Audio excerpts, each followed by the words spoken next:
بسم الله الرحمن الرحیم. السلام علیکم سټوډنټس. نن به خیر موږ نوې چپټر شروع کوم. چپټر نوم دی ایوولوشن. او ایوولوشن زموږ نننی ټاپک هم دی.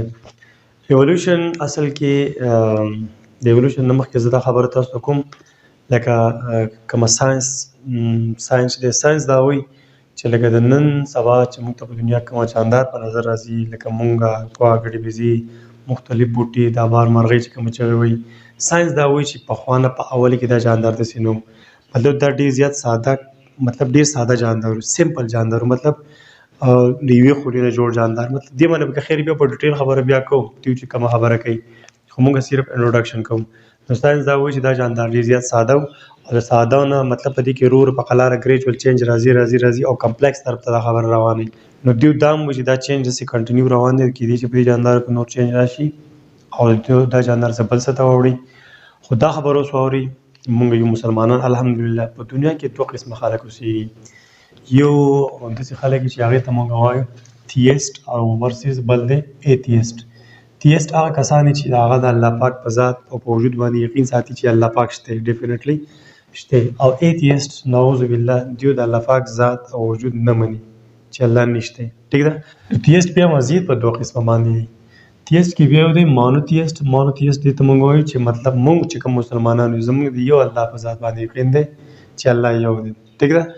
او پولیتھیسټ الله مني خو هغه څه شرک کوي لکه هندوان اوس الله پاک مني خو مطلب هغه اوس مختلف بوتان شریک کړي، نو دغه عقیده ده.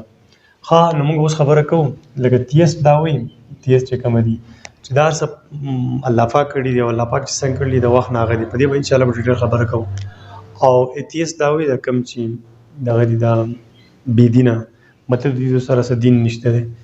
دوی دا وایي چې دا څه چې کېږي بس دا پخپله کېږي اټومیټک کېږي او په دې پسې شاته هېڅ هم نشته. بهرحال د دې په باره کې ماته یو واقعه رایاده شوه، شار واقعه ده د علم دپاره تیم.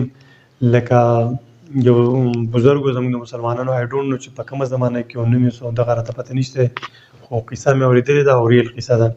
هغه چېرته د یو داسې ایتھیسټ مناظره وه، مطلب زموږ مسلمان عالم ورته ویل چې الله شته او ده ورته ویل چې الله پاک نشته. نو په دې باندې دوی وویل چې یاره بس هوا په دې باندې خپلو کې بحث کوو ثابتوو به چې الله شته او که نشته. نو بهرحال دا کم کس چې و دا ایتھیسټ دا فرق زه به تاسو ته ویم لکه فرق د سیند دی، ټیک دی، یو سمندر یا سیند دی. دا ایتھیسټ دلته اوسېږي او زموږ د مسلمان دلته اوسېږي. نو دا دې ځای نه ته دلته کې دا د سیند غاړه ده که ټیک ده. نو سیند غاړه چې راغی دلته به کښتۍ وه، ټیک ده. نو په دې کښتۍ کې مطلب دا پورې وته دوی سړي خواله به راته او داسې به یې خپله خبره کوله. نو دلته کې چې زموږ دا کوم مسلمان عالم دلته راغی نو دلته کې جان بوجھ کر لږ لیټ شو، ځکه عالم او الله پاک وله پوهه ورکړې وه. نو چې دا لږ لیټ شو نو زه به تاسو ته مثال وایم که فرض کړه د 10 بجې ټایم ورکړلی نو 10 بجو ټایم نه هغه لیټ شو 12 یا 1 بجه راغی. نو چې 12 یا 1 بجه راغی نو مطلب ته تپوس وکړو چې تاسو ولې لیټ شوئ. نو هغه ته وویل چې یاره سیند په غاړه چې کومه کښتۍ وه کښتۍ ماته شوې وه، خرابه وه یا د راتلو قابله نه وه. نو په هغه تپوس وکړو ښه چې بیا ته څنګه راغلې. هغه به دا ویل چې دغه سیند په غاړه دلته کې یو ونه وه، ټیک ده، یو ونه وه، هغه ونه ماته شوه، راماته شوه، کټ شوه، اره شوه او مطلب پاړونه ترې وختم، ټیک ده. او بیا میخونه ټکولی شو، کښتۍ ته جوړه شوه او مطلب زه په کښتۍ کې کېناستم او دلته رالم. نو دې ایتھیسټ ورته وویل چې دا خو ناممکنه ده، خو کېدی نه شي. نو دغه ګوره په حقیقت کې خو کښتۍ نه ماته و، زموږ چې کوم عالم وخت ورته مطلب جان بوجھ کر دغه لیټ شوی که نه، الله پاک ورته په ذهن کې اچوله.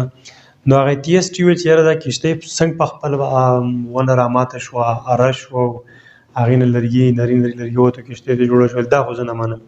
نو زموږ د مسلمان عالم ورته وویل چې ته داسې نه منې چې کښتۍ په خپله نه جوړېږي، نو دا دومره غټ کائنات څوک چلوي. نو بیا هغه ایتھیسټ په ټیم کلمه ویله چې واقعي الله پاک شته. زموږ ګورې دا عقیده الحمدلله دا عقیده زموږ اوس هم ده، انشاءالله یې به په دنیا کې مخکې شوي دي، هغه الله پاک کړلي، اوس چې څه کېږي هم یې الله کوي، بیا چې څه کېږي هم یې الله کوي، ټیک ده. ښه نو موږ دلته کې د ایوولوشن د ډیفینیشن ته لږ وګورئ. The gradual and continuous change in the structure of an organism is called evolution. دا ایتھیسټ یا دا بېدینه خلک دا وایي چې لکه ایوولوشن په ډیفینیشن کې چې دا کم نن سبا چې کوم جاندار دی دا په داسې په حقیقت کې نه و. دا جاندار مطلب د یوې خولې والا ساده جاندار و، هغه یوې خولې جاندار نه مطلب ملټي سیلولر جوړ شو، ملټي سیلولر بیا مطلب لکه کمپلیکس جاندار، بیا ښه کمپلیکس، بیا ښه کمپلیکس، بیا ښه کمپلیکس، او مطلب مختلف سپیشیز مطلب هغه کې ډیولپمنٹ راځي او شکل بدلی. چونکې زمونږ داسې نظریه نه ده، دا خبره د دې ایتیست خلکو نظریه ده. ها نو د دې ایولوشن په باره کې بیا مختص یو ایتیست ځان له کنسپټ دی، د تیست ځان له کنسپټ دی، دیو ځان نظریه دی. نو په دې کې ډېر زیات نظریې پیش شوي دي، مشهور ساینټیسټ او هغو دا نظریې پیش کړي دي. نو په هغه کې دلته کې ما دا 4 کنسپټ راغستي دي. ټیک ده، کنسپټ اباوټ ایولوشن. په دې به خبره کوو، دا ډېر اهم دي، لږ مشهور دي. په دې کنسپټ کې اولنی کنسپټ زموږ سره سکیلا نیچري. سکیلا نیچري د سکیلا اصل کې د لاتینۍ ژبې ټکی دی او سکیلا وایي لیډر، او لیډر موږ څه ته وایو؟ اندرپایي ته وایو. دا اندرپایي داسې، او اندرپایي یا پړوي یا په اردو کې چې ته سیډ موږ وایو، مطلب د لاندې فرش نه چې بره چت ته په کوم څه چې موږ خېږو هغه ته موږ لیډر وایو. او نیچري نیچر ته وایي. دا چې کوم کنسپټ دی دا سکیلا نیچري، دا یو ساینټیسټ و، ارسطوټل. ساینټیسټ یا نیچرلیسټ ورته هم ویلی شي، ارسطوټل. دا کنسپټ د مطلب پروپوز کړی، دوی جوړ کړی د مطلب ډېر پخوانۍ خبره دا ده. ګوره 322 بي سي بیفور کرسټن، د عیسی علیه السلام د راتلو د پیدایش نه مخکې 322 کال مخکې دا خبره ده کړې وه چې مطلب څومره چې لیوینګ ارګینزم دي هغه د کلاسیفیکیشن کړی. هغه دا وایي، ارسطوټل دا خبره کلیر کوي چې لکه څه چې پیدا شوي دي دا یو سوپر نیچرل پاور دی، مطلب الله ته اشاره ده، هغه پیدا کړي. او چې د کم وخت نه په کم ځایي څنګه پیدا دي، کم وخت نه هغه نن سبا په هغه شکل کې دي. بس د ارسطوټل دا عقیده ده، دا نظریه هغه پیش کړې ده. نو هغه دا وایي چې لکه څومره جاندار یا مطلب څومره څه چې جوړ شوي دي په کم وخت کې چې څنګه جوړ دي هغه اوریجن اف ټایم نه هغه اوس هم دلته په هغه شکل کې موجود دي. نو دلته اوس وګورئ دیو لکه دا ټول چې څومره څه دي په کائنات کې لیوینګ تھنګ په دې ځمکه باندې درسي د لیډر فارم کې پړوي په شکل کې مطلب سټیپ بای سټیپ یې ښودي دي. اکچولي دا پړوي نه ده، سیړی نه ده، یا لیډر نه دی، خو بهرحال لکه کم ډیولپ کم شیونه دي هغه یې لاندې ښودي دي سټیپ بای سټیپ یې. نو مهار لیډر ټایپ شی دی جوړوي. نو د اوله په دې لیډر کې نان لیوینګ تھنګ یې ښودي، نان لیوینګ تھنګ دي. په نان لیوینګ تھنګ پسې بیا چې کم ډیولپ چې ډېر زیات ډیولپمنټ پکې نه وي، پروکوریټس بیا دي که نه زموږ سره بکټیریا چې کوم دي بیا پسې هغه یې ښودي دي. اوس چې څومره په یو شي کې ډیولپمنټ راځي هغه په مخکې په نوي سټیپ کې کېني، د حیثیت مطابق خبره ده. دومره دیو ډیولپ نه دي، نو دلته بیا دیو د دې نه لږ ډیولپ دي، نو بیا په دویم سټیپ ټیک ده چې پنجای د پروکوریټ نه بیا ښه ډیولپ ده، ټیک ده. نو د دریم سټیپ داسې ګوره دا ډېر شي ارګینزم دی، زه ټول نشم لیکلی خو موږ ته جسټ دا 5 چې لیکلي دي. نو دلته کې د ټول نه پکې ډیولپ ویل ډیولپ تاخ یا سټیپ څوک دی، په هغه کې څوک ایښودي دي، په هغه کې انسانان، ځکه چې د انسانانو څه شعور دی، عقل دی، اوسه دیو د سوچ کولو ماده لري.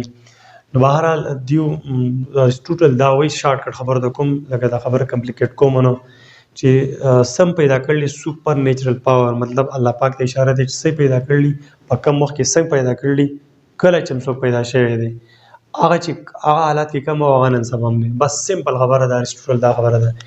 داسې نه ده چې د پروکوریات کې مطلب ایولوشن راغی، پنجای ته جوړ شو، په پنجای کې چینج راغی، موسس ته جوړ شو، موسس ته چینج راغی، ملوس ته جوړ، داسې به نه وي، دا دغه کنسپټ نه و.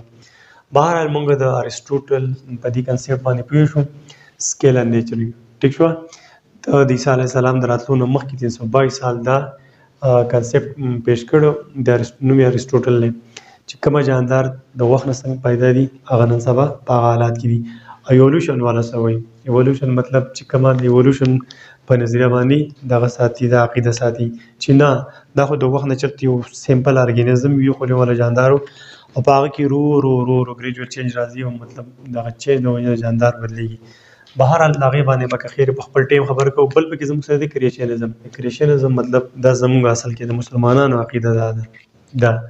دې عقیده کې څه وایي؟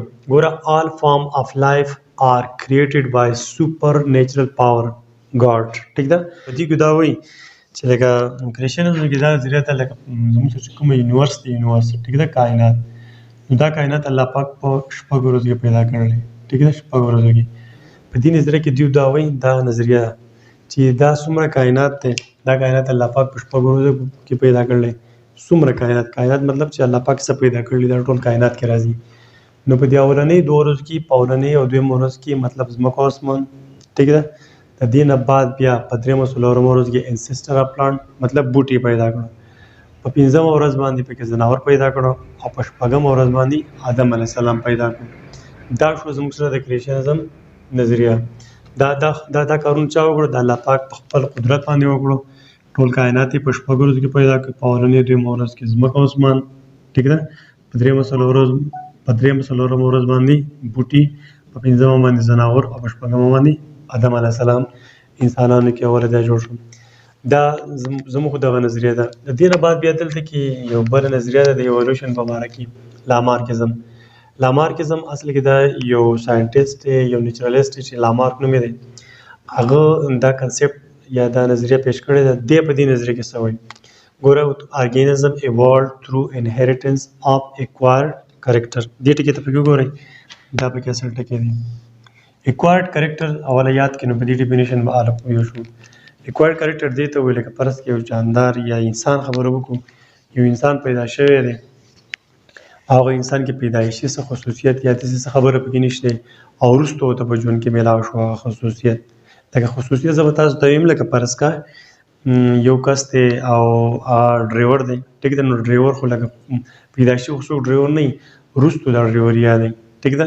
دا چې کوم کس دی دا ډریوري یاده کړه، په خپل ژوند کې یاده کړه که نه، اوس دې ووایي چې دا ډریوري به مطلب په انهیریټنس کې د مور او پلار نه بچو ته دا ځي. نو دا خبره خو 100% غلطه ده، دا ریجیکټ شوې ده نظریه، دا بالکل ریجیکټ ده، ساینس دا ریجیکټ کړې ده، دا غلطه ده خبره 100%. لکه سپوز تاسو دیم دا کس دی، دا انسان دی، دا پیدایشي وي، د څه پیدایشي دا خصوصیت نشته، وروسته څه دا خصوصیت راغی، لکه دا دواړه لاسونه دي، ټیک ده، دا دواړه لاسونه دي. نو دې کې دا ټریټ راغلی، لکه په ده په ژوند کې دا یو لاس دنه کټ شو، صحیح شو، دا لاس دې کټ شو که نه، دا به دې کې یو نوی ټریټ دی که نه، لاس دې کټ شو.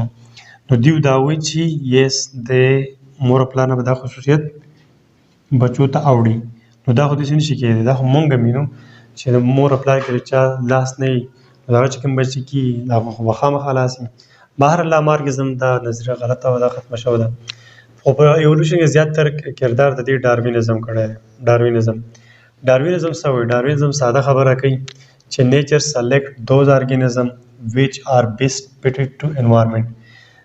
ډاروینزم دا خبره کوي، نیچرل سلیکشن خبره کوي، لکه دا زموږ سره یو ماحول دی، په دې ماحول کې مختلف ارګانیزم، یو ارګانیزم دا دی، یو دا دی او یو دا دی.